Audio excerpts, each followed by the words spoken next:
Hello, friends. I hope you all are good and fine. In today's lecture, we will discuss about how a company issued their shares to the general public. जब भी company अपने share general public को issue करती है तो company को एक process follow करती है शेयर को इशू करने के लिए एक प्रोसेस एंड इस प्रोसेस के अंदर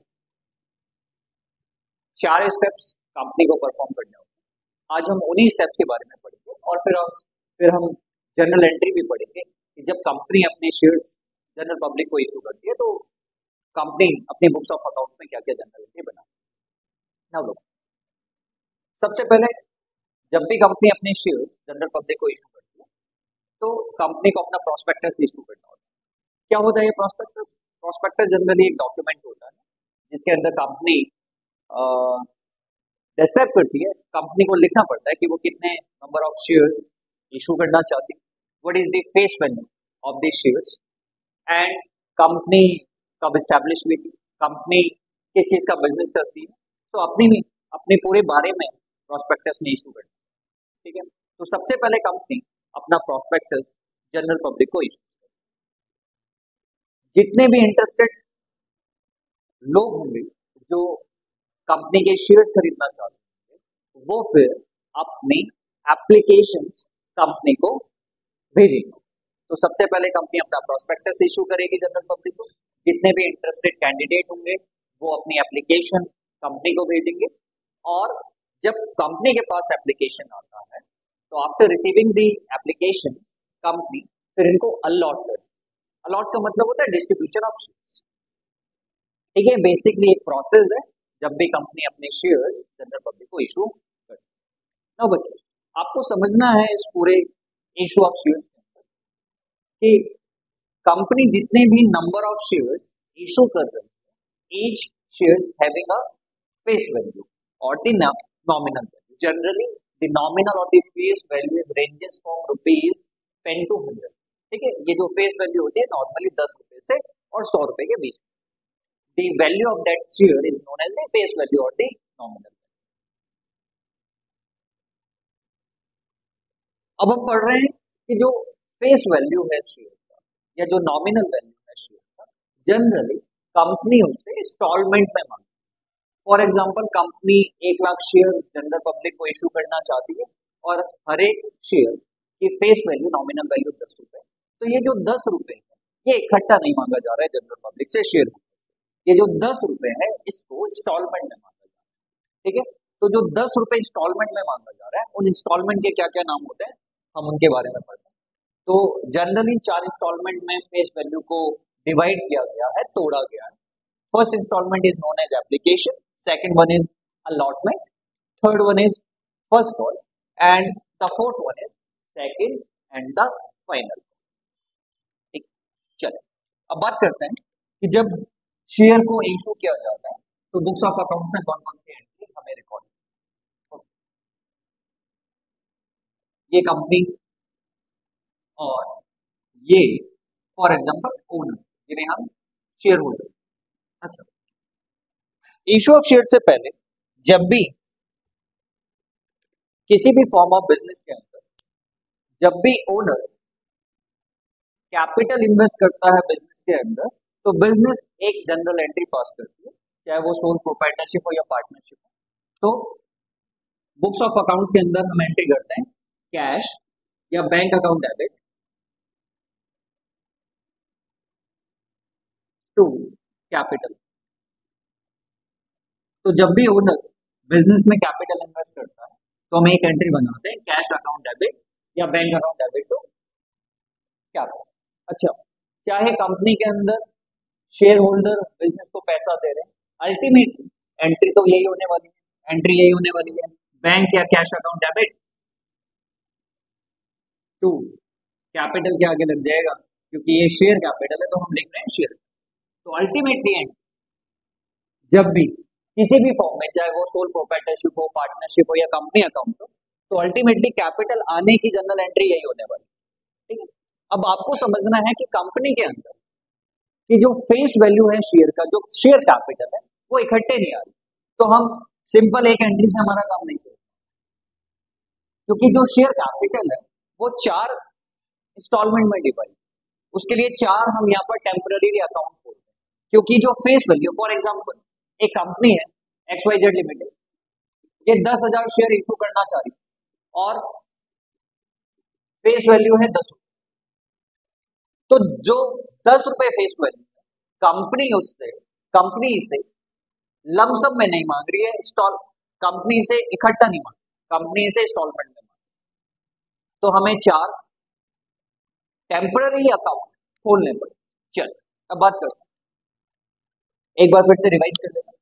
सबसे पहले प्रोस्पेक्टस इशू होता है, प्रोस्पेक्टस इशू करने के बाद जितने भी इंटरेस्टेड कैंडिडेट आपके शेयर अप्लाई करते हैं वो along with the application money आपको पैसा देंगे, और एप्लीकेशन मनी के बाद कंपनी शेयर्स को अलॉट करेगी।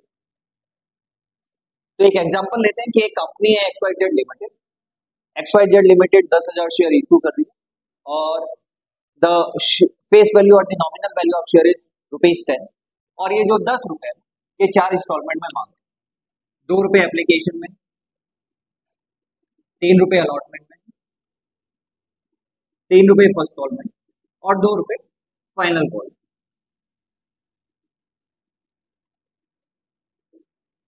और आगे लिखा है ऑल दी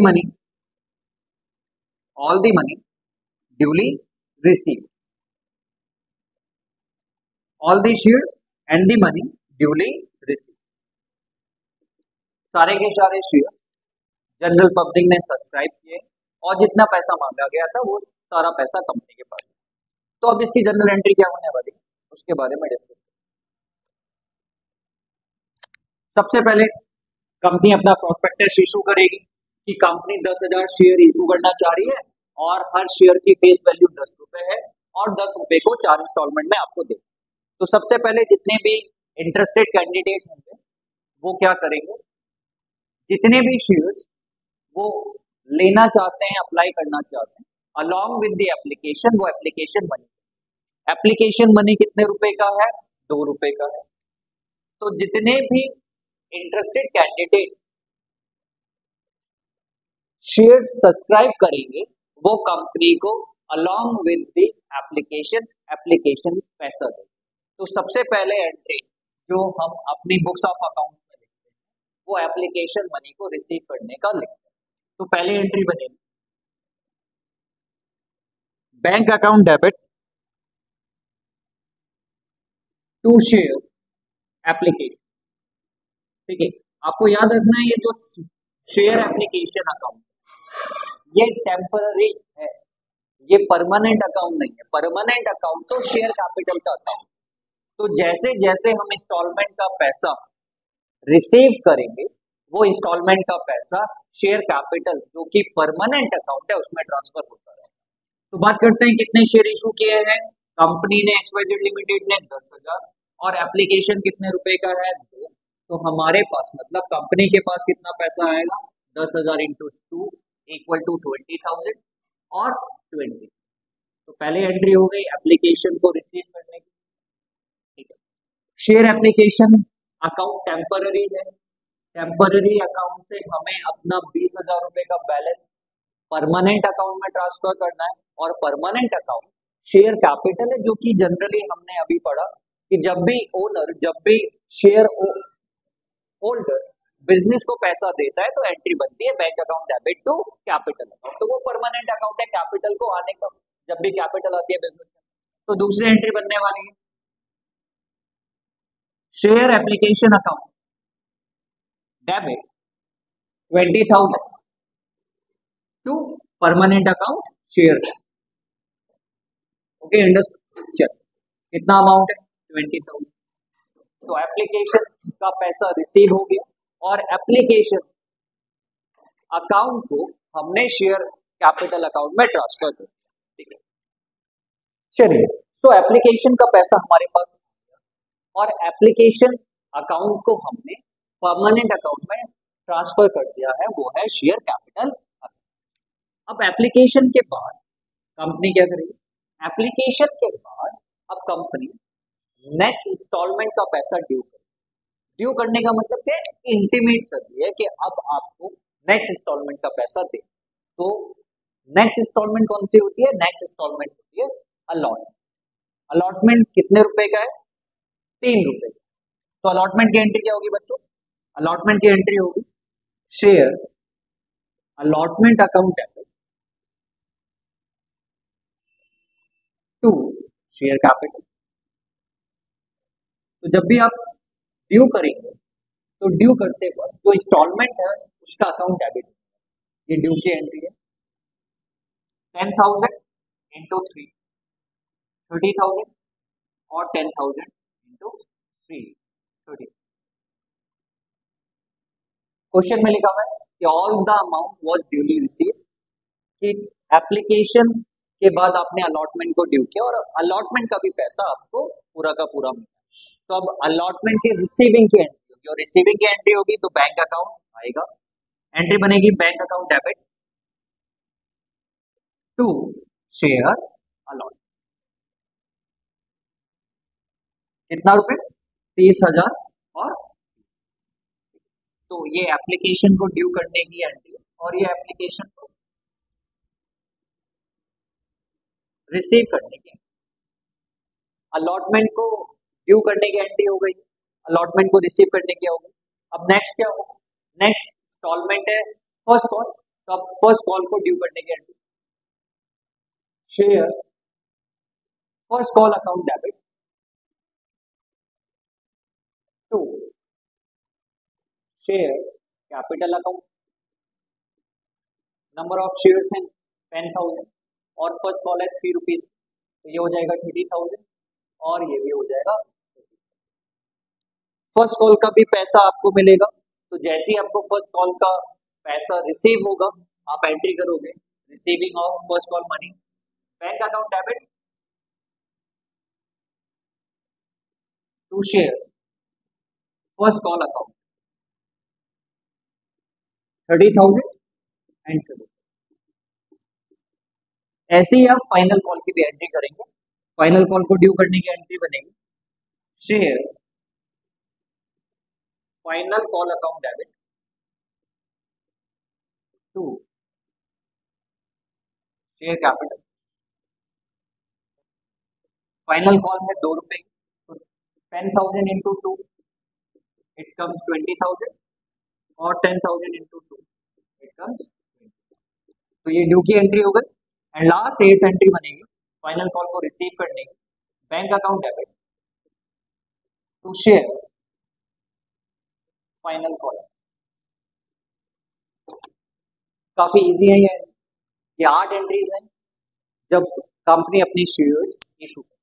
ना मैंने आपको बोला कि शेयर एप्लीकेशन अकाउंट हो या शेयर अलॉटमेंट हो, शेयर फर्स्ट कॉल और share final,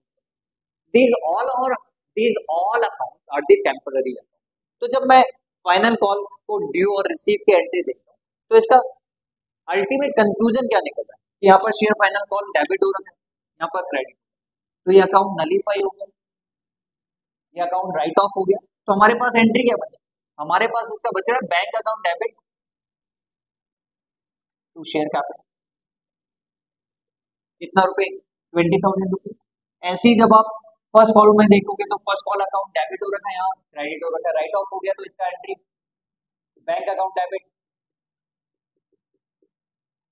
to share capital account. और यही इनिशियली जनरल एंट्री तो हम सीखते हैं, यही जनरल एंट्री तो कैपिटल को आने की होती है।